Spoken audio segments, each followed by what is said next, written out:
ቋንቋ ጻፍ ብታረጓት ይጠቅማል። የማይጽፍ ሰው ብዙ አይደለምና እኔ ምጽፈው ሰው በጣም እወዳለሁ። ለምን ካለን ጎበዝ ተማሪ ደስ ያሰኛል። እኔ ሰነፍ ጴንጤም አልፈልግም አልወደውም፣ ሰነፍ ተማሪም አልወደውም። ሰነፍ ተማሪም ሰነፍ ጎን ያለ ሰው ሰነፍ ተማሪ ሰነፍ ጴንጤ ያው ነው በለው። ሰነፍ ጴንጤም ሰኔ ይሞታል በለው። ሰነፍ ተማሪም ሰኔ ላይ ነው የሚሞተው ማለት ያው ውጤቱ ማለት ነው። ስለዚህ ሰነፍ እንድንሆን እግዚአብሔር አይፈልግም። እኛ ለስራ ጎበዝ ነን፣ ለወሬ ጎበዝ፣ ለሌላ ጎበዝ ነን። በጣም ለማውራት ጣት ለመቀሰር እንዲህ ያላረጉም ለማለት በጣም ጎበዝ ነን። ነገር ግን የእግዚአብሔር ነገር ላፍ አድርጎ ለመውሰድ በጣም ደካመና። ስለዚህ ሰነፈቱ ከሆንክ ትክክለኛ ጴንጤ ከሆንክ ትክክለኛ ክርስቲያን መሆን ይጠበቅብናል። ይሄ ልፍስፍስ ያለ ጴንጤ እዛ ቤት ጠጅ ቤት ገብቶ የሚደንስ እዚህም ገብቶ የሚደንስ ክርስቲያን ምን ይጠቅማል? ያው እኮ ለሰይጣንም እንኳን አይጠቅሙም። ውጤታማ ሰው መሆን በጣም ይጠበቅብናል። ከተማራችሁ ጎበዝ መሆን፣ ከበረታችሁም ጎበዝ መሆን፣ ከሰራችሁም ጎበዝ መሆን ጠብቅባችኋል። ጎን ያለ ሰው በርታ በለ። ጎን ያለ ሰው እግዚአብሔር ጎበዝ ሰው እንድትሆን ይፈልጋል በሉ። ሰነፍ አያስፈልግም። ሰነፍ አንዳንዴ እኮ ሰነፍ ጴንጤ ምንም አይጠቅም። ምንም እንደማያገባ ታውቃላችሁ አይደል? ሰነፍ ጴንጤ ዝም ብሎ ቸርች ገብቶ ይወጣል። ተመልካች ነው። እግዚአብሔር ከተመልካችነት ያወጣል። ተመልካቾቻችን አሉ ተመልካቾቻችን ያሉት እና ዜና አንባቦች ናቸውና አድማጮቻችን ነበር በፊት የነበረውና ከአድማጭና ወደ ተመልካችን መተናል። ከተመልካች ብቻ አይደለም እግዚአብሔር እውነተኛ ጴንጤ። ዛሬ እግዚአብሔር ዋጋ የሚሰጣቸው 4 የህይወት ዘይቤዎችን እንመለከታለን። እግዚአብሔር ዋጋ የሚሰጣቸው 4 የህይወት ዘይቤዎችን እንመለከታለን። ከሁለት ሳምንታት በፊት ማቴዎስ ወንጌል ምዕራፍ 6:33 በቃል አጥንተነው ነበረና እስኪ አብረን እንበለው። ነገር ግን አስቀድማችሁ እግዚአብሔር ጽድቅ መንግስቱን ፈልጉ፣ ይህ ሁሉ ይጨመርላችኋል። አሜን። እንዲህ በለው ከኔ ጋር ነገር ግን በሉ እስቲ መንግስቱንና ጽድቁን ፈልጉ፣ ይህ ሁሉ ይጨመርላችኋል።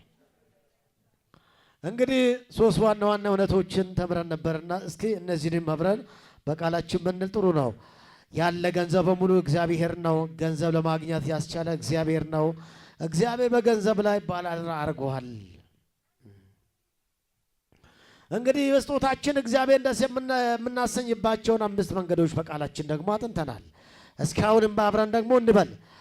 በችግር ውስጥ እንኳን ሆነን ስንሰጠው እግዚአብሔር ይደሰታል። 2 በድህነት ውስጥ እንኳን ሆነን ብንሰጠው እግዚአብሔር ይደሰትበታል። 3 ከችሎታችን በላይ ስንሰጠው ይደሰታል። 4 በልግስና ስንሰጠው እግዚአብሔር ይደሰትበታል። 5 እግዚአብሔር በናፍቆት ስንሰጠው ይደሰትበታል። አሜን ነው። ያንዳንዱ እየከለስኩ እየድጓለሁ። የሚያግሰው ይጠቅመዋል። ስጦታ ብዙውን ጊዜ በእውቀት የምንሰጠውና ዝም ብለን የምንሰጠው ልዩነት ስላለው ነውና ታዲያ አሁን ደግሞ ዛሬ ነገር ለመካፈል ቶሎ እንድንሄድ የሚፈልገው በዚህኛው አሁን ባስሁት ክፍል ላይ ባለፈው ሳምንት እግዚአብሔር ደስ የምናሰኝባቸውን 5 የመስጠት መንገዶችን ተምረናል። በዚህ ሳምንት ደግሞ እግዚአብሔር ዋጋ የሚሰጣቸውን 4 የኑሮ ዘይቤ ባህሪያት እንመለከታለን። ከነዚህ መካከል የመጀመሪያው ከስጦታቸው ጋር ራሳቸውን ስትሰጡ እግዚአብሔር ዋጋ ይሰጣቸዋል። ከምን ጋር? ከስጦታቸው ጋር ራሳቸውን ስትሰጡ እግዚአብሔር ዋጋ ይሰጣቸዋል። ጻፏት፣ የምጽፉ ሰዎች ጻፏት። ከስጦታቸው ጋር ራሳቸውን ስትሰጡ እግዚአብሔር ምን ይሆናል? ዋጋ ይሰጣል ማለት ነው። እንመልከት። ስጦታ ብቻውን በቂ አይሆንም። ሰውዬ ቤት ተቀምጦ እንካ ለነዚህ ሰዎች ስጦታ አድርስላቸው ብል እግዚአብሔር የሚፈልገው ስጦታ ሳይሆን ሰውየኑም ነው። ለምሳሌ አንዳንድ ጊዜ አንዳንድ ሰዎች አንዳንድ አካባቢ ላይ ስትመለከቱ እንካ ይሄን ገንዘብ ወስደ ለዛ ቤተ ክርስቲያን ስጠው። አንዳንድ ሰዎች መድረክ አካባቢ ለመምጣት ሲያቅተው ስጦታ እዚህ ጋር አምጣ ሲባል እንክችንም እዛው ይላል። ይሄም ሮንግ ነው። እሱ ጋር አይደለም እኔ ዋና ሐሳቤ ስጦታውን ብቻ ሊከነው ራሳችን እዛ ጋር ብናስቀምጠው እግዚአብሔር ዋጋ አይሰጥም። እግዚአብሔር ግን ዋጋ የሚሰጥበት ምንድነው ካልን ከስጦታ ጋር ሰጪውም ጭምር ነው። አሜን። እግዚአብሔር በዚህ ይባርካቸው። ራስን መስጠት ከስጦታ ሁሉ የሚበልጥ ምንድነው? ስጦታ ነው። አሜን። ጎን ያለ ሰው ራስን መስጠት ከሁሉ የሚበልጥ ስጦታ ነው በለው። አማርኛ ከገባችሁ ጎን ያለ ሰው ጨበጥ አድርግና ስጦታ ከስጦታ ሁሉ የሚበልጥ ራስን ለጌታ መስጠት ነው በለው። እስቲ ምን መስጠት ነው? ራስን ለጌታ መስጠት ነው ከስጦታ ሁሉ የሚበልጠው። በዚህ ክፍል ላይ እንመልከተው። የእግዚአብሔር ቃል ሁለተኛ ቆሮንቶስ ምዕራፍ 8 ላይ ቁጥር 5 ላይ ምን ይላል? እስቲ ከኔ ጋር ሁለተኛ ቆሮንቶስ ምዕራፍ 8:5 አብረን እንመልከት። አስቀድመው በእግዚአብሔር ፈቃድ ራሳቸውን ለጌታ ለኛም ሰጡ እንጂ እንዳሰበን አይደለም። ጌታ ይባል በማለት ከጠበቀው በላይ በማድረግ ያስገርሙትን እነዚህ አዳዲስ የመቄዶንያ አማኞችን ምሳሌ ያቀርባል። ምንድነው ምለው? ሁለተኛ ቆሮንቶስ ምዕራፍ 8:5 ላይ እንደዚህ ይላል። እስቲ ከኔ ጋር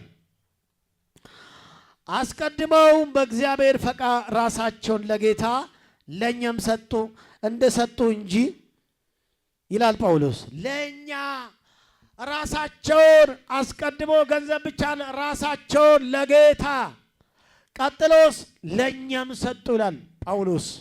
ደስ አይልም? እቺን ክፍል አንብቧት ለራሳችሁ እዛ አስብሩባት። መጽሐፍ ያዛችሁ አስብሩባት። ቁጥር 5 ላይ ምን ይላል? አንድ ሰው ጮክ ብሎ የሚያነብልን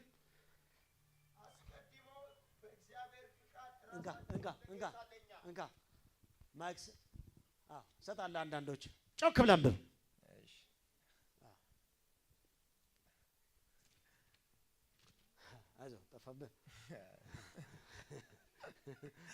አስቀድሞ በእግዚአብሔር ፍቃድ ራሳቸውም ለጌታ ለኛ ሰጡ እንጂ እንዲሰብክ አይደለም። አዎ ስጣቸው፣ ማይክ ስጣቸው። እዛ ጋር ከሴቶቹ ለአንዳቸው ጮክ ብላችሁ ምን ይላል? ሁላችሁም ጋር እመጣለሁ። አስቀድሞ በእግዚአብሔር ፍቃድ ራሳቸውን ድምፅህን ሰብሰብ እንድታረግ ጊዜ ልስጥሽና ከዛ ሰብሰብ አድርጋ። እሺ ከዛ አስቀድሞ በእግዚአብሔር ፍቃድ ራሳቸውን ለጌታ ለኛም ሰጡ እንጂ እንዳሰቡ አይደለም። ኦኬ ምን ይላል? አስቀድሞ ራሳቸውን ለማ ለእግዚአብሔር ቀጥሎስ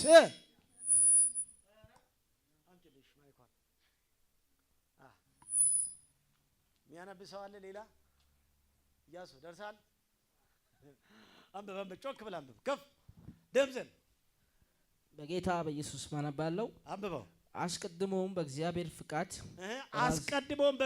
ፈቃድ ራሳቸውን ለጌታ ለኛም ሰጡ። ጌታ ይባርክ። ቁጭ በል በቃ አትሄድ ከዚህ በል። አስቀድሞ ራሳቸውን ለማን? ኧረ በልበል እንጂ ኧረ ተአውር እንጂ። ቀጥሎስ ለኛ ጳውሎስ ነው የምለው። አስቀድሞ ራሳቸውን ለጌታ ቀጥሎስ ለቤተ ክርስቲያን ራሳቸውን እንደሰጡ ጳውሎስ ይናገራል። አንዳንድ ሰው ወይ ራሱን ለጌታ አልሰጠ፣ ለቤተ ክርስቲያን ያልሰጠ፣ እንዲህ አይነት ማንነት ከኛ ላይ ይራቅ። ጎን ያለ ሰው ራስን ለጌታ ስጭ በለው። ራስን ለጌታ ነው የምትሰጠው በለው። ቀጥሎ ለቤተ ክርስቲያን ይሰጣል በለው። እንደ ዶሮ ቤተክርስቲያን ላይ የማይያዙ ሰዎች አሉ። ብዙውን ጊዜ ዶሮ የራሳችሁም ሆነ እንኳን አትያዝም። እንዴት አውቁታላችሁ? እስቲ ዶሮ ያው በዓል ደርሰዋል፣ ገብታችሁ ፕራክቲስ ማድረግ ይቻላል። ባለቤቱ እናንተ ሆናችሁ ዶሮን ይዛለሁ ብትለው ምን አይሆንም? ቸርች ላና እንዲህ ያነሳው ነው የሞላው። ግን የዚህ ቤተ ክርስቲያን ነው ምን አይሆንም ይዛለው ብትለው መሻሽ ነው ግን የዚህ ቤት ነው ዞሮም ወደ ዘቤ አራ እንዲያነት ማንነት ከኛ ላይ ይራቅ። ጎን ያለው ሰው እንደ ዶሮ አትበለው ተያዝ ብሎ እስቲ ምንተ እንደ ዶሮ ገና ብላችሁ ነው ይሁን ምን አልኳችሁ?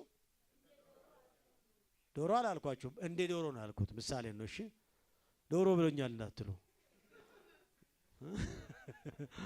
ጎን ያለው ሰው ዶሮ አይደለም ተባልከው አለ እንደ ዶሮ ነው ተባልከው አለ ምንን ዛሬ ፓስተራችሁ ሰደበኝ አለች አንዷ። ምን ነው ፕሮግራም አለ አንድ ወደ ላይ ትሄዳለች አንድ ወደ ታች ትሄዳለች አንድ ሽንት ቤት አንድ ወደዚህ እንዴ ይሄ ቤት ጠጅ ቤት ሆነ እንዴ አልኩኝ። አይመስልም ጠጅ ቤት ሆነ እንዴ ስለው ከዛ ትሄዳለች የእናንተ ፓስተር እኮ ሰደበን አለች። ምን አለ ጎን ያለው ሰው ምን አለ በለው ዶሮ ሳይሆን በለው እንደ ዶሮ አትንበለው እንደ ዶሮ ማይያዙ ማይጨበጡ ለጌታም ለቤተ ክርስቲያን ያልተሰጡ አይነት ሰዎች እግዚአብሔር አይፈልግም። እግዚአብሔር የሚፈልገው የተሰጠ ሰው የተሰጠ ማንነት የተሰጠ ህይወት ለማን ለእግዚአብሔርና ለቤተ ክርስቲያን። ጧት አካባቢ ላይ ወደታች ወርጄ ነበርና ለራሴ ጉዳይ አንድ ሰው አገኘሁትና ቸርች እየመጣ ነው። ከየት ነው የምመጣው አልኩኝ። ከቱሉ ድምቱ ፈረንሳይ ቸርች ሊካፈል ይመጣል። ደስ አይልም? አስብ እንግዲህ የዛሬ ትራንስፖርት አስብ ትመጣለህ እንዴ አልኩኝ። አዎ ቢያንስ እንኳን እንደም ራቀኝ ካልኩኝ በ15 እንኳን አንድ ይመጣለሁ። ጎን ያለው ሰው በ15 እንኳን አንድ ጎራ አትለው ወይ በለው ቢያንስ እንኳን 15 ቀን ለእግዚአብሔር ቀን ይጠፋል ወይ በለው እስቲ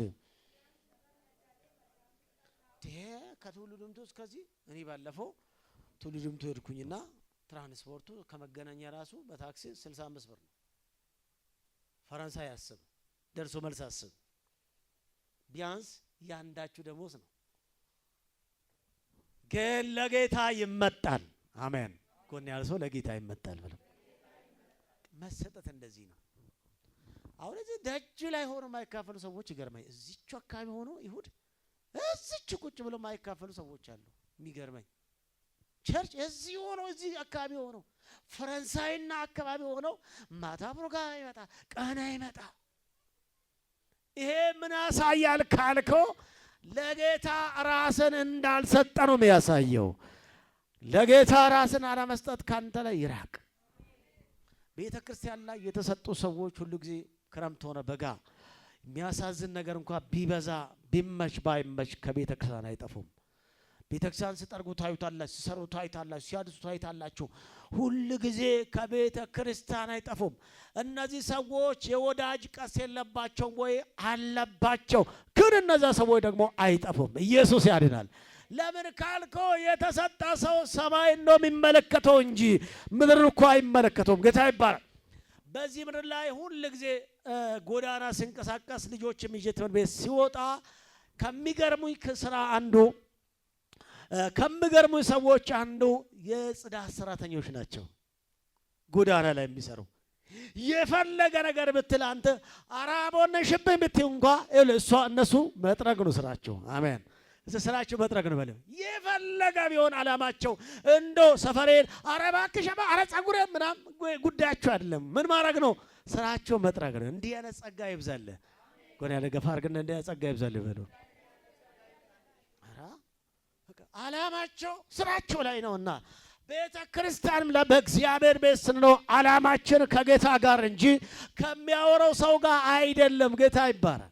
አገልግሎት ከጌታ ጋር ነው። አሜን። ስለዚህ እነዚህ የመቄዶንያ አብያተ ክርስቲያናት ራሳቸውን ለጌታ ስቀጥልስ ለቤተ ክርስቲያን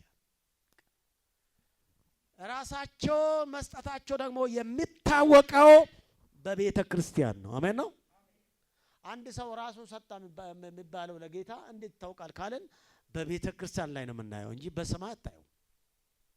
የተሰጣ መሆኑ የምታወው ለጌታ መሰጠቱ የምታውቀው ለወንድም የተሰጣ ነው፣ ለፓስተር የተሰጣ ነው፣ ለእግዚአብሔር የተሰጣ ነው። የጌታን ስራ፣ የጌታን ቤት፣ የጌታን ነገር ሲያስተዳድር ሲመራ ሁሉ ጊዜ ከቤተ ክርስቲያን ጋር ሲሆን ታዩታላችሁ። እግዚአብሔርን ጸጋ ያብዛላችሁ። ጎን ያለው ሰው የመቄዶንያ ቤተ ክርስቲያን ጸጋ ይብዛል ይበሉት። የሚገርሙ ናቸው። ድህነት አይ ትንሽ አንዳንድ ኑሮ ስላሰገር የቤት ክራይ ሰራ አድርጌ ልምጣ ማለት አቅቷቸው አይደለም እነዚህ ሰዎች። አዎ ድህነታቸው በሽበሽ ነው፣ መከራው ጥልቅ ነው ይላል። ግን ደስታቸው የበዛ ነው። አሜን ሃሌሉያ። የበዛ ምስጋና ይብዛባችሁ። አሜን አሜን አሜን። እግዚአብሔር በዚህ ጸጋ ይባርክ። ዘመንን እግዚአብሔር በበረከት ይሙላ። አሁን ዛሬ ስታየው ክርስትና ምን እንደሆነ አታውቁም። ጣዕም የለው። ሰው የት አለ? ዛሬ እዚህ ነው፣ ነገ እዛ። የት ነው የምትይዘው? ለዚህ ነው ቆቅ ያልኩት ወይ ዶሮ ያልኩት።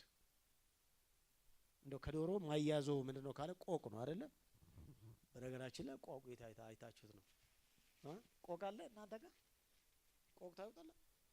ስሙን ነው የምታውቁት። ገጠር አካባቢ ነው ቆቅ ምኖረው እንጂ ልክ እንደ ቆቅ ነው።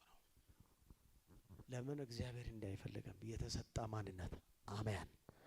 እግዚአብሔር ዋጋ የሚሰጠው ህይወት ከስጦታ ጋር ራሱን ማቅረብ ነው። አሜን። አንዳንዱ ወይ ራሱን የሰጣ ሰው ነው፣ ገንዘብ አይሰጥም። አንዳንዱ ገንዘብ ይሰጣል፣ ራሱን አይሰጥም። ሁለቱም ትክክል አይደለም። እግዚአብሔር ከነገንዘቡ ይውሰደን፣ ወደ ራሱ ሐሳብ ይውሰዳችሁ። አሜን። ከምኑ ጋር? ገንዘብንም ነው እግዚአብሔር። ለዚህ ነው በነገራችን ላይ እግዚአብሔር ድሃ አይደለም። አንተንም የሚባርክህ የባረከ እግዚአብሔር ነው። አሜን ሃሌሉያ። ለአንተም የሚሰጥ ሀብታም ስለሆነ እኮ ነው እንጂ እሱ ከማንም እጅ አይለምንም።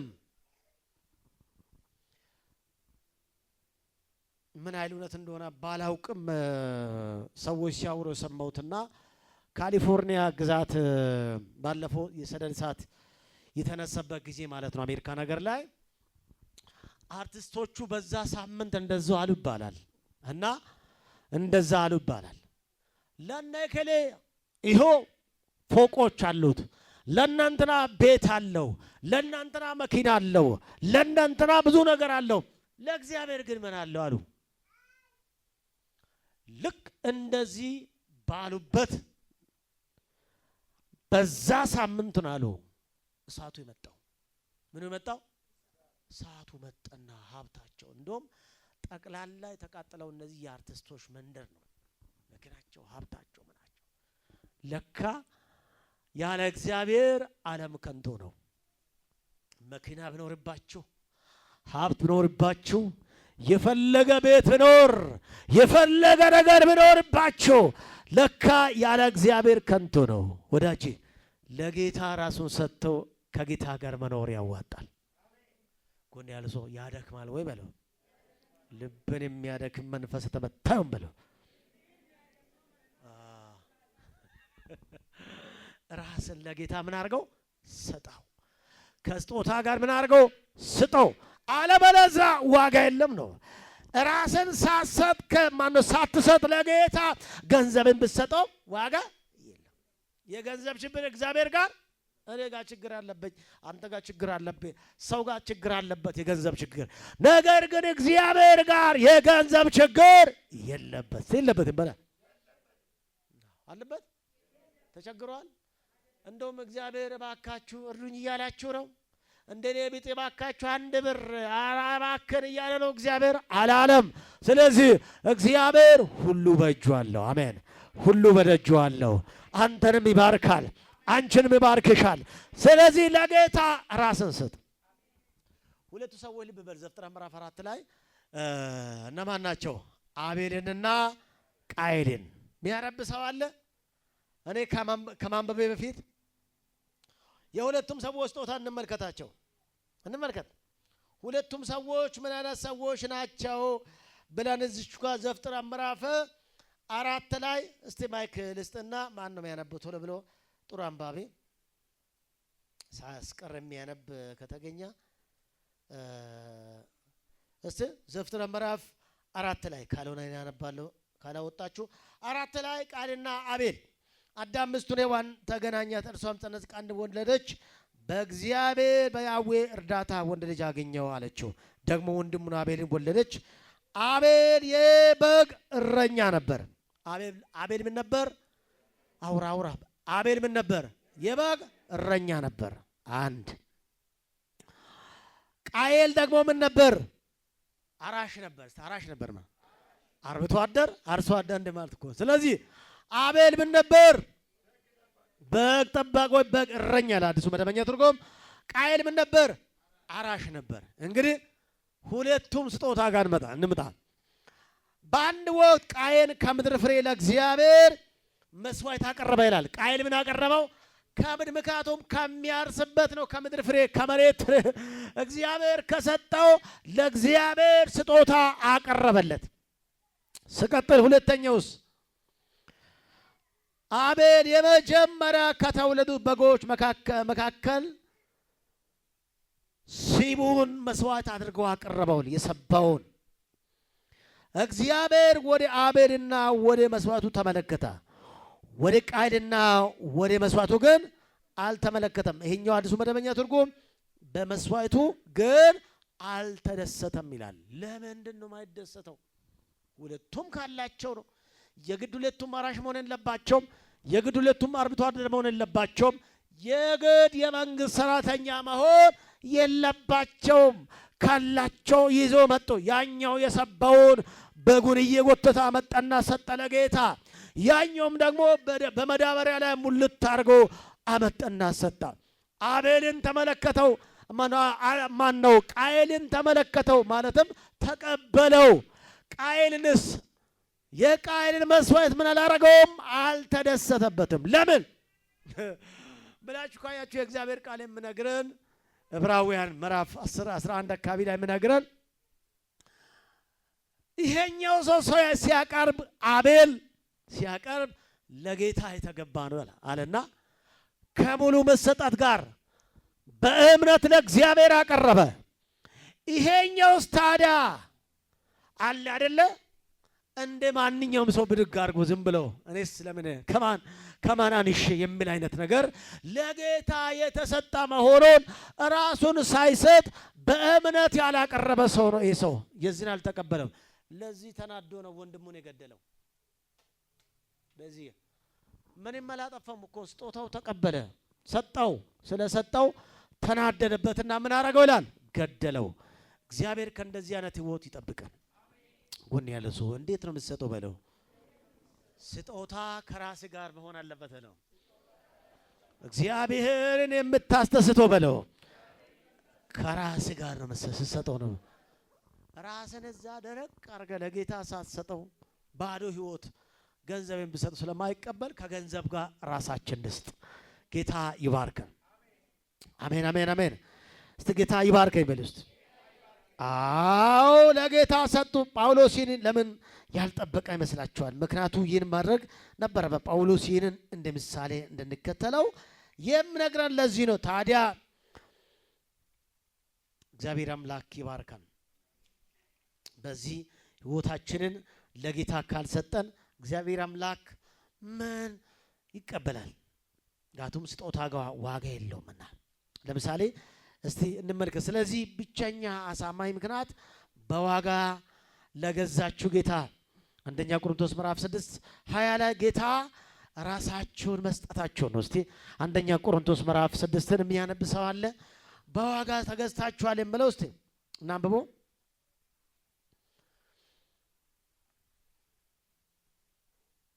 አለ እስቲ አንደኛ ቆሮንቶስ ምዕራፍ 6ን አብራና አውጣና እናንብበው። አንደኛ ቆሮንቶስ ምዕራፍ 6 አንደኛ ቆሮንቶስ ምዕራፍ 6 ምን ይለናል? ምዕራፍ 6 ቁጥር 20 ላንብብላችሁ። በዋጋ ተገዝታችኋልና ስለዚህ በሰውነታቸው እግዚአብሔርን አክብሩ ይላል። አሜን። በዋጋ ስለ ቅድስና ሲያወራ ነው። ከላይ በኩል ያለው ስለ ቅድስና ጉዳይ ሲያወራ በዋጋ ተገዝታችኋልና ይሄኛው ሰውነት የእናንተ አይደለምና በስጋችሁ አምላካችሁን አክብሩ ይላል። ጎን ያለ ሰው በስጋ አምላክን አክብሩ ብለው ምን አድርገው አክብረው ይላል። በምን በስጋ በዋጋ ተገዝታችኋልና የእናንተ አይደለም። ስለዚህ ስጋችንንም ሕይወታችንንም ለጌታ በመስጠት ነው እግዚአብሔር ዋጋ የሚሰጠን። በዚህ ሁኔታ ሁለተኛው ጋር እንምጣ። ቶሎ ሊድ ሁለተኛ ነጥብ እግዚአብሔር በግላችሁ የመስጠት ኃላፊነታችሁን ከተቀበላችሁ እግዚአብሔር ዋጋ ይሰጣችኋል። አንደኛ ቆሮንቶስ ምዕራፍ 16 ላይ በግላችሁ የመስጠት ኃላፊነታችሁን ከተቀበላችሁ እግዚአብሔር ዋጋ ይሰጣችሁ። በግላችሁ የመስጠት ኃላፊነት አንደኛ ቆሮንቶስ ምዕራፍ 16ን እናንብበው። ሁሉም ሰው ያወጣ። አንደኛ ቆሮንቶስ ምዕራፍ 16 ምን ይላል? ቁጥር 2 ገንዘብ ማሰባሰብ የሚደረገው እኔ በሚመጣበት ጊዜ እንዳይሆን ከእናንተ እያንዳንዱ ገቢው መጠን በየሳምንቱ መጀመሪያ ቀን እየለየ ያስቀምጥ ይላል።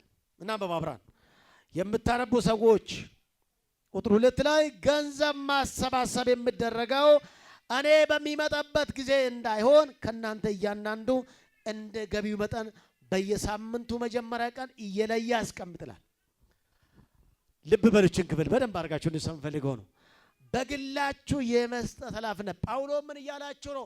ጳውሎስ ዞሮ ልክ ጳውሎስ ሲመጣ ሰዎች ገንዘባቸውን ይዞ ይመጣሉ።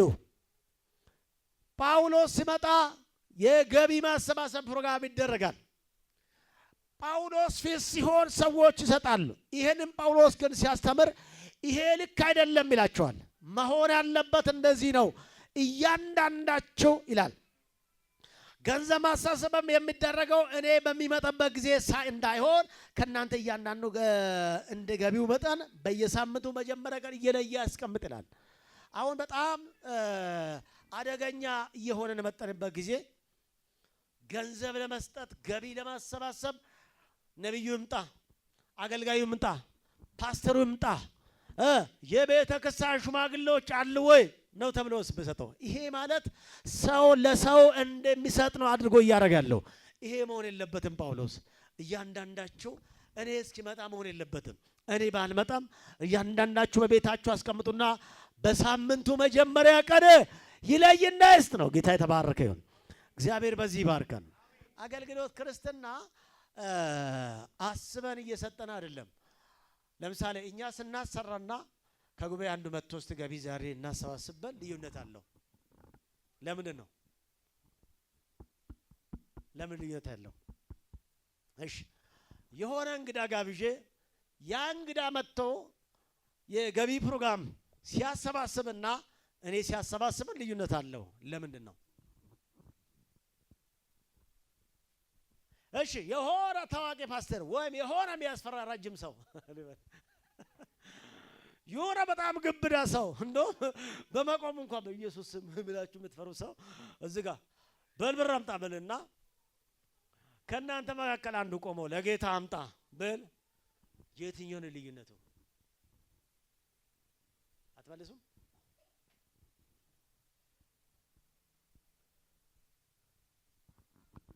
አላችሁልኝ? አሬ ኤልያስ ብቻ ነው አለንም። ላላችሁልኝ አላችሁልኝ ወይ? እንዳላችሁ እስቲ አሉ በሏ።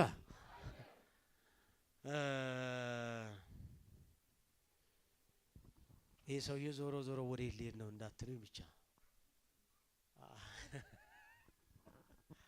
ዞሮ ወዴት እየሄደ ነው? ወደኛ ሊመጣ እንዳይሆን በኪሴ ምንም አላዝኩም እንዳትሉኝ ብቻ። ከዚህ ከጥቂት ደቂቃዎች በኋላ 10 ሺህ እጠራዋለሁ። ምን ነው ወንድ ያለ 10 ሺህ ብር አይቀርም ብለው ከየት አመጣለሁ በለው ደግሞ ከየት የግንባታ ጥናት እንዳይሆን ይፈራለሁ። ኢየሱስ ያድናል። ጎን ያለ ሰው አለ ወይ በለው። የምን ጥናት እንዳይሆን የግንባታ ጥናት እንዳይሆን እፈራለሁ። ጉባኤ ላይ ያለ ሁሉ ወንጌል እያጠና ላይሆንም ይችላል። አንዳንዱ ፌስቡክ ነው የሚያጠናው። ዳታ ከፍታችሁ ያላችሁ ሰዎች አላችሁ። ምን ፌስቡክ ከፍት ልክ እስቲ ስልኮቻችሁን አውጡና ክፈቱ እስቲ በስልኮቻችሁ ተጠቀሙ ሲባል እንዲህ ነው የሚያደርጉት። ስልኩን ሊያሳይ ነው እንዳትለው ኮልኮሌ ነች። እንዲህ ያደርግና እቺን ያበራታል። ከዛ ዞርልና እሷም ጋር ሄዳል። ይሄ እንዳይሆን እፈራለሁ። ጎን ያለ ሰው ምንድን ነው የምታነበው በለው። ፌስቡክ ነው ወይስ የእግዚአብሔርን ቃል ነው በለው። የእግዚአብሔር ቃል ጠቅማል በለው። አሜን ነው።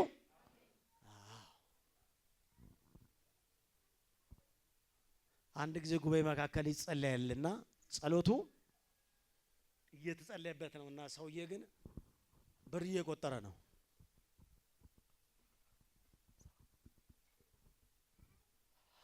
አሜን። ጸሎቱ ሲያልቅ ሰውዬ 50 ብር ስንት ብር? ልቡ የት ነው ያለው? ጎን ያለው ልብ የት ነው ያለው? በነፍስ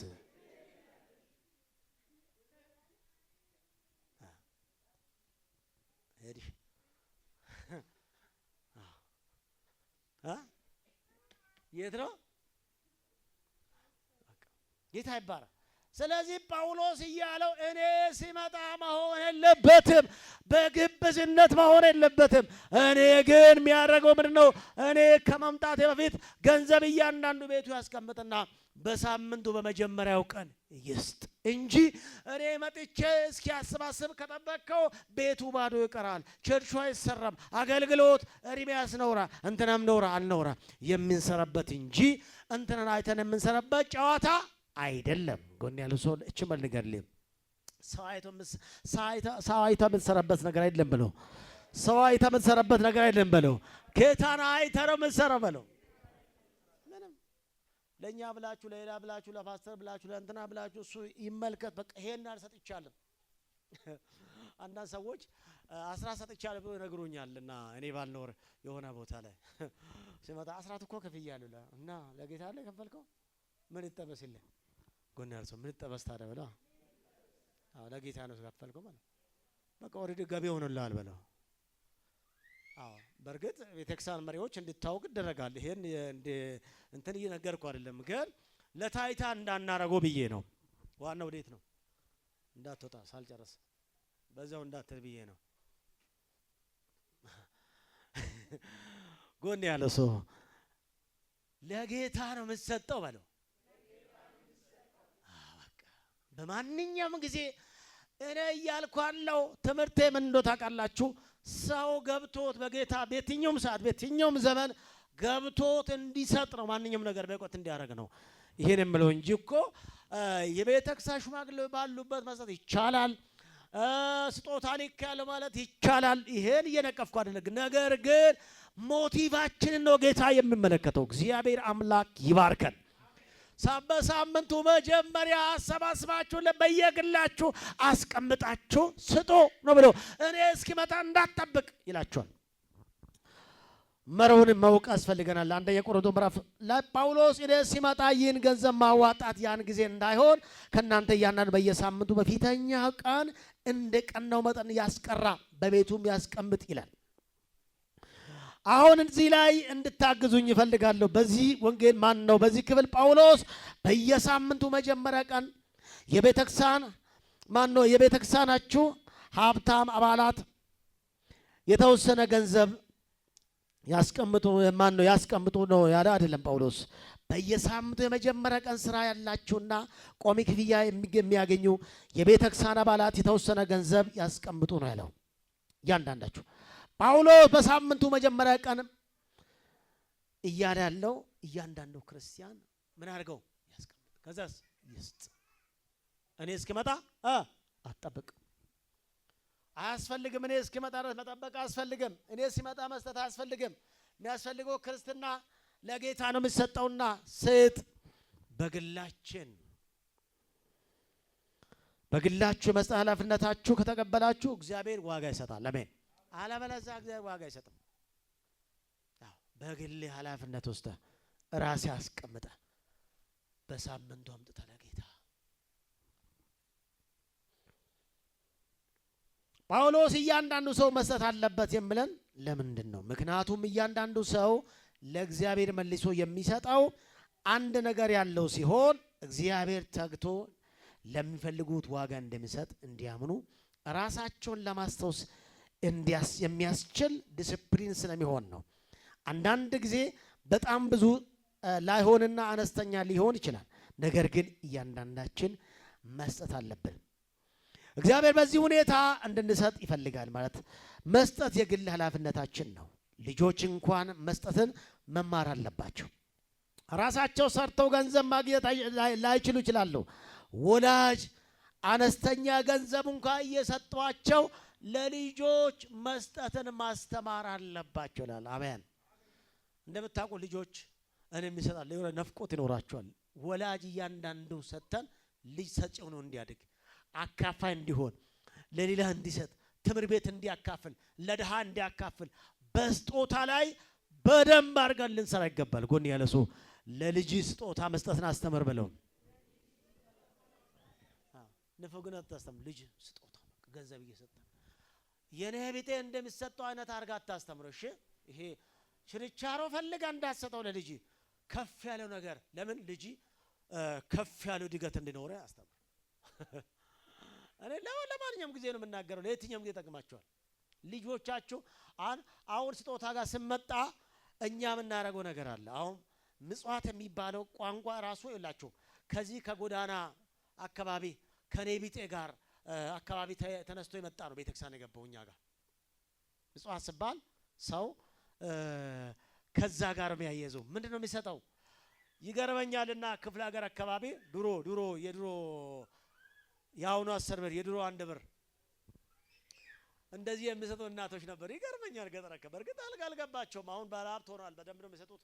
ይኸውላችሁ እቺ ብር እንግዲህ ተቀዳዳለችና እንዲህ ነው ለዳቁኗ ነው እንዴ ዘርዝረሽ ሳንቲሙን አምጪልኝ።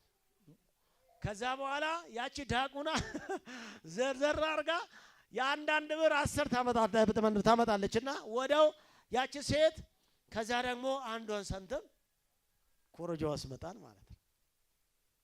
እና እንደዚህ ይሰበሰባል። ከዛ ሳንቲሞች ናቸው 10 ሳንቲም። አሁን ግን አለ እንደ የለም እንኳን 100 ብር ሊጠፋ ነው። በዚህ ከቀጠለ በዚህ ወርደ ከቀጠለ እኮ 100 ብርም እኛ ሀገር ዋጋ ሊያጣ ነው። እና አንዳንድ እችን ዘርዝርልኝ ነው የሚሉት። ከዛ ጋር ታይዞ አሁን የምንሰጠው ብዙ ጊዜ እስከ ዛሬ ድረስ አብዛኛው የሰው አመለካከቱ ከኔ ቢጤ ጋር ነው ያለው። እንደዚህ አሁን እዚህ ለጽድቅ የሚሰጡ ሰዎች አሉ አይደል? እዚህ አካባቢ ካያችሁ እዚህ አካባቢ እናንተና አካባቢ ካያችሁ ይዘረዝሩና 10 አንዳንድ ብር። አሁን ግን 10 ያው አንዳንድ ብር ያቺ ሳንቲሟንም ምን አረጉታል? ጣል ለሱም ያረጉና አልፎ ሰጥቶ ይሄዳሉ። ለምንድን ነው እንደዚህ የሚያደርጉ ካላችሁ ለጽድቅ ነው። በእርግጥ በ1 ሳንቲምና በ10 ሳንቲም ጽድቅ የለም። ጽድቅ በክርስቶስ ነው። አሜን። ለጌታ ጨብጭቡ ባካችሁ። እግዚአብሔር የሚፈልገው እንደዚህ አይነት አስተምሮ ውስጥ ገብተን ነው ያደግነው። ለዚህ ነው አሁን ትልቅ ብሮች ጋር ስመጣ ያስለቅሰናል። አረጋል አጋንንት የሚወጣ ነው የሚመስለው። ያንገሻግሸዋል። እያንገሻገሸም ቢሆን ለጌታ መስጠትን ትማራለህ። ጌታ ዘመናችሁን ይባርክ። ትልቅ ብር ሲሆን ለምን ነው የምናለቅሰው? እስቲ ጎን ያለ ሰው ለምን ነው ትልቅ ብር ሲሆን የምታለቅሰው በለው። ለጌታ ለመስጠት ለምን የምታለቅሱት? ምን ያስለቅሳል? 1 ብር የለመደ ህይወት ይከብደዋል። 10 ብር 1 ብር የለመደ ሰው ይከብደዋል። 100 ብር አንድ ብር የለመደው ማንነት 1000 ብር ለጌታ መስጠት መዋረድ ነው። ወየው ተዘረፍኩኝ፣ ዘረፉኝ ነው ብለው ዘራፊ ካንቺ ላይ ተመታ ይሆን ጮና ምን በል ትምህርት ላይ ስለሆንኩ ነው ማስጮ ይቻላል። ጎን ያርዞ ገፋ አድርግና ለምን ታለቅሳለህ በለው እስቲ በእግዚአብሔር ገንዘብ አታልቅስ በለው። ያንተ ምን አለ በለው እስቲ ከሸሚዝ ጀምር በለው፣ ከውስጥ ልብሶች ጀምር በለው። ምን አመጣ በለው እስቲ ስትሞትስ ምንድነው የምትሰጠው በለው።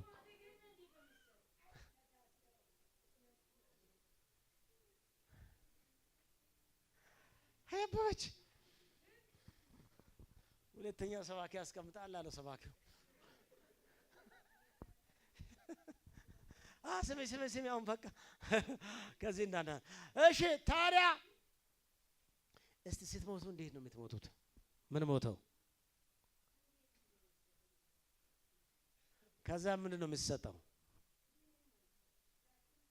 ጨርቅ በጨርቅ አይደለ ጠቅልላ አድርገው ነው መስጠት። ለዚህ ህይወት ከጌታ ጋር በትክክል መኖር ነው።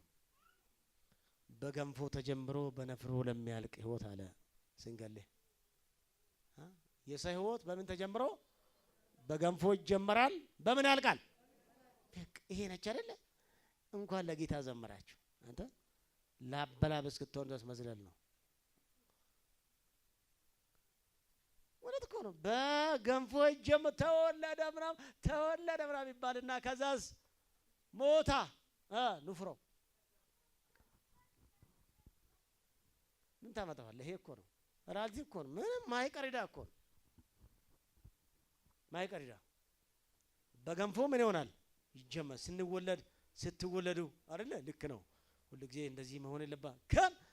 ጌታ ካለ ህይወታችን በጌታ ቢጀመር በጌታ ቢያልቅ ይሻላል። አጨብጭቡ ለጌታ ክብር። ይሄ ነው ለዚህ ህይወት ለጌታ መኖር፣ ለጌታ መዘመር፣ የጌታ ሰው መሆን። እኔ እስክመጣ አትጠብቅ፣ ለጌታ ስጥ ነው። ጎን ያለ ሰው ሰው አትጠብቅ፣ ሰው አትስጥ በለው። ጎን ያለ ሰው ኢየሱስ ያድናል። በጣም የሚገርም እግዚአብሔር ቃል ነው። ሐዋርያ ጳውሎስ ለክርስቲያኖች ራሌቲ ነው። አሁን ችግሩ እኛ ዘመን ላይ ራሌቱ ስንማር አንወደውም፣ ሌላ ነው የምንወደው። እውነት ስንነገር አይወደውም፣ ውሸት ነው ሰው የሚሰማው። አሁን ሰው እውነተኛ ትንቢት ካላችሁ አይሰማም፣ ግን ውሸትን ቢሆን ቀላቅለስ ጨምረሽ ጫው ጨምረሽ ብባል የሚሰሙ። እውነት ተሰጣችኋል። ወደዳችሁም ጠላችሁም እውነት ይገዛል፣ እውነት ያሸንፋል። እውነት ህይወታችሁን ይግዛ። በእውነት ያልሆነ ህይወት የትም አያደርስም። ለዚህ ነው ክርስትና እኮ ብርዝ የሆነው። ከብርዝ ህይወት እግዚአብሔር ያውጣችሁ። ክርስትና ብርዝ አሁን እንደውም ከነቢያት ጋር አያይዞ ብርዝ እግዚአብሔር የሚፈልገው እውነተኛ ህይወት። እኔ ሁሉ የምናገረው ይሄ ነው። አንድ ጊዜ ነው የምንኖረው፣ 7 ጊዜ መኖር አይቻልም። ጎን ያለ ሰው አንዴ ነው የምትኖረው በለው። በምትኖርበት ትክክለኛ ህይወት ኖር በለው። ምን ህይወት? ትክክለኛ ህይወት። በቃ አንዴ ነው የምትኖረው። 7 ጊዜ ሄደ መጣ ምናምን ትኖር፣ አንዴ ነው የምትኖረው። ከሄድክ ነው በቃ ቻው። እስከዛ ግን ለጌታ ኖር፣ በጌታ ኖር፣ እውነተኛ ህይወት ኖር። እግዚአብሔር ይባርከም።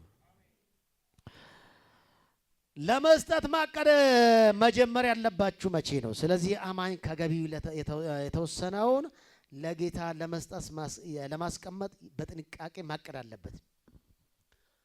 ለጌታ ለመስጠት በጥንቃቄ ማቀድ። ዛሬ ከዚህ ስትሄዱ አንድ ነገር እንድታረጉ ይፈልጋል። ለጌታ ለመስጠት ማቀድን እሺ ማቀድ አለባቸው። ለምን? ጳውሎስ እንደሚለው በበረከት የሚዘራ በበረከት ያጭዳል። እግዚአብሔር ለኛ ዋጋ ሊሰጠን ይፈልጋል። ነገር ግን ዋጋ እንዲሰጠን እኛ ለእርሱ በመስጠት ለጋስ መሆን ያስፈልገናል። አሜን። በበረከት የሚዘራ በበረከት ያጭዳል። እግዚአብሔር ዘሪን ይባርክልን። አንድ ተማሪ ነው ይባላልና ኤሌመንተሪ የተማረ አባትየው ለሻይ ሰንትም ይሰጠዋልና 10 ብር ሰጠዋል። ድሮ ማን ነው 1 ብር ሰጠዋል። ድሮውን ነው የሚሰጠውና ከድሮው 1 ብር ያስቀምጠዋል። የእውነት ነው ብላችሁ በየቀኑ ዴይሊ አባትየው ሰጠዋል። ሳንቲም ነው የሚሰጠው። ማን ነው ለሱ? ለሻይ ነው የሚሰጠው። በደንብ እንድሰም ፈልገው። አባትየው ከሚሰጠው ያስቀምጠዋል፣ ያጠራቅመዋል። በሳምንቱ 7 ቀን ላይ 70 ሳንቲም ወስዶ ለጌታ አስራት ይከፍለዋል። ያ ሰው ራሊቱ ነው። እንዲህ እያለ ያ ሰው ያ ልጅ እንዴት እግዚአብሔር እንዳሳደገው ሊነግራቸው አይችልም። እግዚአብሔር ብድግ ነው ያደረገው። በዚህ ሁኔታ ቀጠለ። እግዚአብሔር ትምህርቱንም አሳደገው። አሜን። በነገር ሁሉ እግዚአብሔር ይባርክ። እርግጠኛ ነኝ ይሄን ሌላ ስብከት ሰብኬ ቢሆን ኖሮ ይሄ ቤት ይሄኔ እንደዚህ ነው የሚሆነው። እውነት ነው። ይንቀጠቀጣል። ሰው የሚበራው ነው የሚመስለው። ልክ ነው። ይሄ ደግሞ ራሊት ትምህርት ነው። አጥንት ነው። አሜን። አጥንት ይጋጣል። አዎ ያጠነክራል። ሁሉ ጊዜ እኮ ቦጭ አድርገን ነው አሁን እኮ ሲያስቸገረው እንዲህ ነው ይበር ወደ ሳካን ነው። አሜን። አሁን የመተከል ዘመን ነው። ሃሌሉያ። ምክንያቱም እንዲህ ተደረገው የት ነው አሁን ሰው ራሱ ግራ ገብቶታል። ግራ ስለገባው ራሊቱን ይወቀው። የሚጠቅመው እየሰጠ ልትሰጠው በሳ ማቀድ ያስፈልጋል። ያለ እቅድ አይደለም፣ አቅድ። ቁጥር 7 በውኑ አሰራይደት ውስጥ ማለፍ እንዳለብን ነግረናል። እስቲ እንዲህ በማለት ልጠይቃችሁ፣ ከመካከላችሁ ከመጠን በላይ የሆነ ገንዘብ ያለው ሰው አለ? እኔ ነኝ የሚል አለ? በወሩ መጨረሻ ላይ መክፈል ያለብን ወጪ ሁሉ ሸፍነው ቀለቡን ገዝተው እንዲሁም ደግሞ ሌሎች ፍላጎቶቹን ደግሞ አሟልተው ምን እንደሚያደርግበት የሚያውቁ ገንዘቡ እጁ ላይ የተረፈው ሰው አለ? ማንም የለም። ምን ያህል ገንዘብ ብታገኙ ገንዘባችሁ አይበቃችሁ። ምን የፈለገ ገንዘብ ብታገኙ ግን ከዛ ውስጥ ለጌታ በእቅድ አስቀምጥ ነው እየተባልክ ያለው ጳውሎስ እያለ ያለው። ምን ያህል ገንዘብ ስነካ ሰው እንደሚወርድ እናምናለን። እውነታው ግን ይሄ ነው። አቅደህ በእውቀት የምታደርገው ነገር ግን ይጠቅማል። እግዚአብሔር አምላክ በብዙ ይባርካል። ቶሎ ብዬ ሊጨርስ ወደ መጨረሻ አካባቢ ደርሻለሁ። ስንተኛ ነው የጻፈ ሰው አለ? ስንት ተናግሬያለሁ? ማንም የሰማ የለም። ምን አልኳችሁ? ስንተኛ ደርሰን የጻፋችሁ ካላችሁ አሁን ስንተኛ ነው? 3 ደርሳችኋል። እሺ 3ኛ ነጥብ እግዚአብሔር ዋጋ የሚሰጣችሁ የስጦታችሁን መጠን በገቢያችሁ ላይ ተመስርታችሁ ስትሰጡ ነው። በምናችሁ ላይ? በገቢያችሁ ላይ ቆማችሁ ተመስርታችሁ ስትሰጡ እግዚአብሔር ዋጋ ይሰጣል። አንዳንድ ሰው ገቢ የሚያገኘው 5000 ነው። አስራት የሚሰጠው 100 ነው። ስንቱን በላ?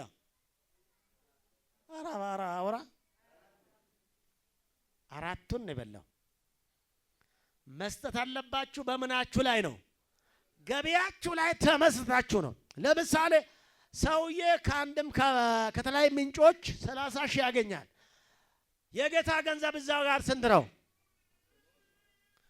በአስራት በብሉይ ኪዳን ዘመን 1/10 ነው። አዲስ ኪዳን ግን ከዚያ ያለፈ ነው። በነገራችን ላይ አሁን ብዙውን ጊዜ በዛ መንፈስ ስለመጣን አሁን 1/10 የሚባለው እንጂ ከዚያ ያለፈ ነው እግዚአብሔር ነው። ምክንያቱም ጌታችን አዲስ ኪዳን ላይ ሕይወቱን ጭምር ስለሰጣኛ አስራት ብቻ ለምን የምንመሰረትበት ምንም ምክንያት የለም። ምክንያቱም ምንድነው? ጌታ ራሱን ለኛ አሳልፎ ስለሰጣ በገቢያችን ላይ ተመስርተን ነው። እስቲ ከባለፈውም ጀምሮ አስራት መክፈል ጀምራችሁ ስንቶች ጀመራችሁ? አስራት መክፈል የጀመራችሁ ይህን ትምህርት ማስተማር ከጀመርኩ ጊዜ ጀምሮ የጀመራችሁ አላችሁ? 1 2 ሰው አግኝቻለሁ። 3 ሰው 4 ዘመናችሁ ይባር። እስካሁን አስራት ማትከፍሉ ሰዎች አሁንም እጃችሁን አንሱ። እስከ ዛሬ ድረስ አስራት የሚባል ነገር ከፍዬ አላውቅም የምትሉ የጌታ ገንዘብ እጅ አውጡ። አንድ ብቻ ነው እንዴ? 1 አግኝቻለሁ። እሺ አውርጅ። እሺ ሌላ አስራት ማትከፍሉ ሌላ ሁሉ እሺ አስራት እየከፈላችሁ ያላችሁ እሺ እኔ በመደዳ ሊመጣ ነው በኋላ እየከፈላችሁ አላችሁ እሱ እየከፈላችሁ አስራ እየከፈለ እሺ መሀል ላይ ያላችሁ መሀል ላይ ያላችሁ ወይ አልከፍልም ወይ ከፍላለሁ ምንም አይደለም የምትለው እስቲ መሀል ላይ ያላችሁ ድምጽ ታቅበው ነው ምንድነው የሚባለው ድምጽ አልባ ከሚከፍል የለውም ከማይከፍል የለውም ይሄ ሰው ምን እንበለው ምን እንበለው ከሚከፍል የሌለ ሰው ከማይከፍለውም የሌለ ሰው ምን እንበለው ስለዚህ ያ ሰው ምንድነው ማለት ነው የሁለቱም ተቃራኒ ማለት ነው ወይም ጌታም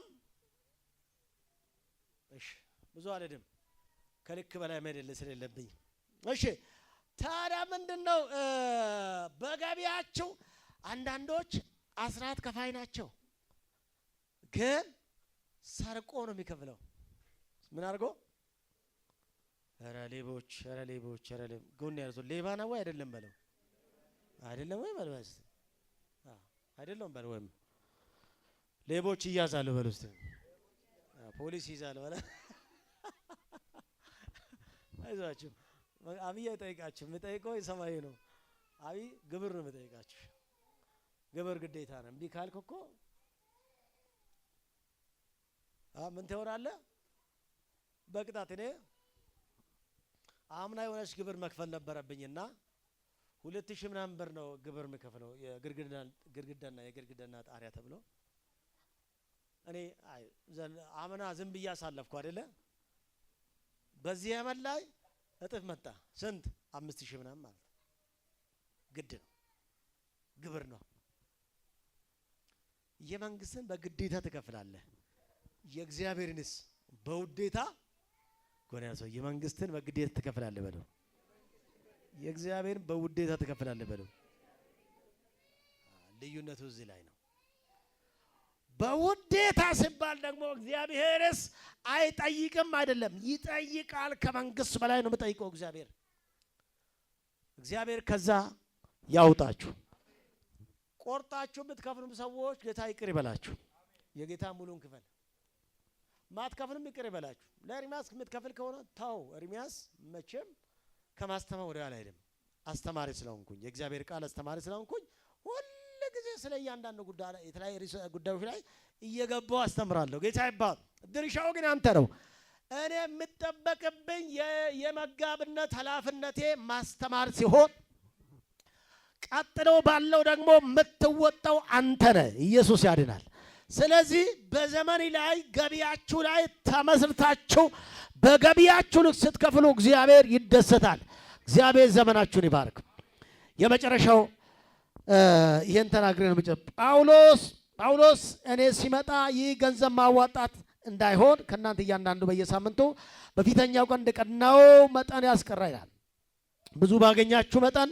ለእግዚአብሔር ብዙ መስጠት አለባችሁ አሜን ብዙ ባገኛችሁ ልክ ብዙ ጌታ በባረካችሁ ልክ ብዙ ጌታ በጎበኛችሁ ልክ በብዙ መስጠት ይሆንላችሁ ምን ባገኛችሁ ብዙ ባገኛው እግዚአብሔር አምላክ ብዙ ባገኛው ቁጥር በዛው ልክ እንድትሰጥ እግዚአብሔር ይፈልጋል በብልጽግናችሁ ላይ በመመሰረት ለእግዚአብሔር መስጠት የተሻለ መንገድ መቶኛ የመስጠት አካሄድ ነው እግዚአብሔር በባረካችሁ መጠን በገበያችሁ ላይ ተመስርታችሁ ለጌታ መስጠት እግዚአብሔር ያልባረከው ሰው አለ ብዬ አላምንም ነገር ግን ገበያችን ለጌታ ማንሰጥ ከሆነ ምን ዋጋ አለው እግዚአብሔር አምላክ ህይወታችሁን ይባርክ ስለዚህ እስኪ ገበያችሁን ቼክ አድርጉ በገበያችሁ ላይ ነው እየሰጣችሁ ወይ አዎ በገቢ ልክ ነው እየሰጣ ያለው በመታገኘው ነው የምትሰጠው በማታገኘው ነው የምትሰጠው ይሄን ለራሴ ጠይቅበት እግዚአብሔር አምላክ ዛሬም እንድንሰጥ የሚፈልገው ይሄን ነው ገቢ በገቢያችሁ ልክ ካልሆነ ደግሞ እግዚአብሔር አምላክ ህይወታችሁን ኑሯችሁን ነገሮቻችሁን ይመዝናል እግዚአብሔር ሲመዝን ደግሞ እንግዲህ በጥንቃቄ አቅዳችሁ ስጡ ልከልስና ልጨርስ የመጀመሪያው ከስጦታችሁ ጋር ራሳችሁን ስጡ። ሁለተኛው በግላችሁ የመስጠት ኃላፊነታችሁን ከተቀበላችሁ እግዚአብሔር ዋጋ ይሰጣል። ሶስተኛ በጥንቃቄ አቅዳችሁ ስትሰጡ እግዚአብሔር ዋጋ ይሰጣችኋል። አቅዳችሁ በማቀድ። አራተኛ እግዚአብሔር የሚሰጣችሁን የስጦታችሁን መጠን በገቢያችሁ ላይ ተመሰርታችሁ ስትሰጡ እግዚአብሔር ዋጋ ይሰጣችኋል። በገቢያችሁ ላይ ተመሰርታችሁ በእነዚህ በአራቶቹ እግዚአብሔር ዋጋ ይሰጣል። አለበለዛ የፈለገ ቢሆን ዋጋ አልባ እንዳይሆን እግዚአብሔር አምላክ ይባርካ። በያላችሁበት ቆሙና በዚሁ ቃል መሰረት እንድንባርካችሁ። እግዚአብሔር የሚፈልገው ምንድን ነው? እግዚአብሔር እንዴት እንድንሰጥ ነው የሚፈልገው? አራቱ ነገር እንዳትረሱ።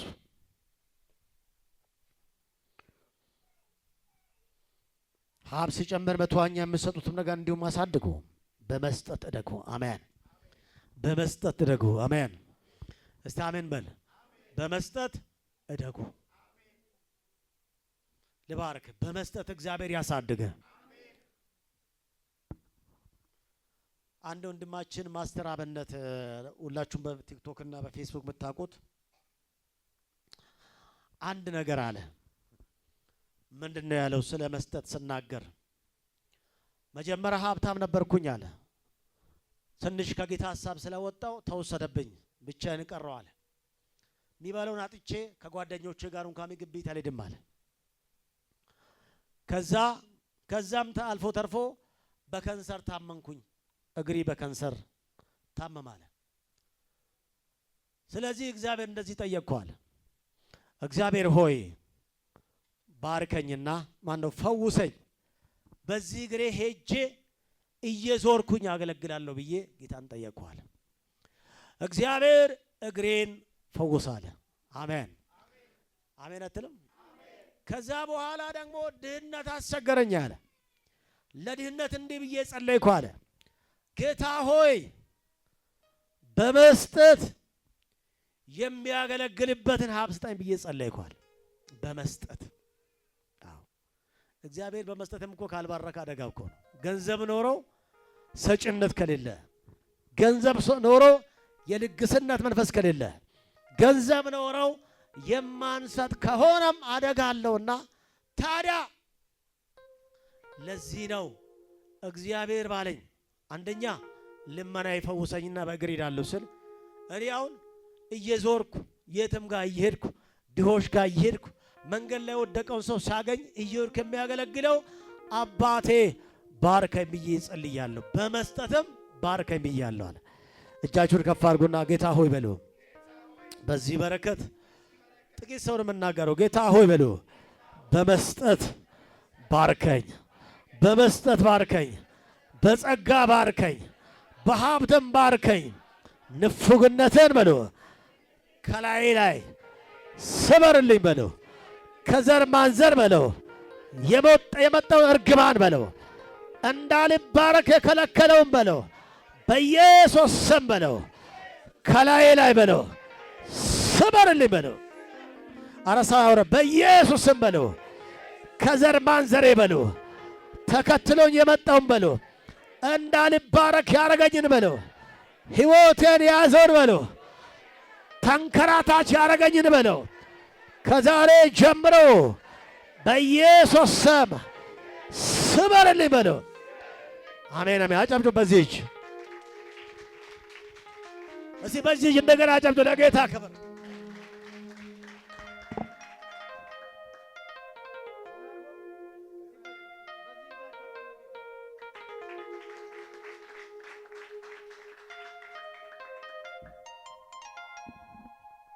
እግዚአብሔር ዋጋ የሚሰጠው ለእንደዚህ ነው።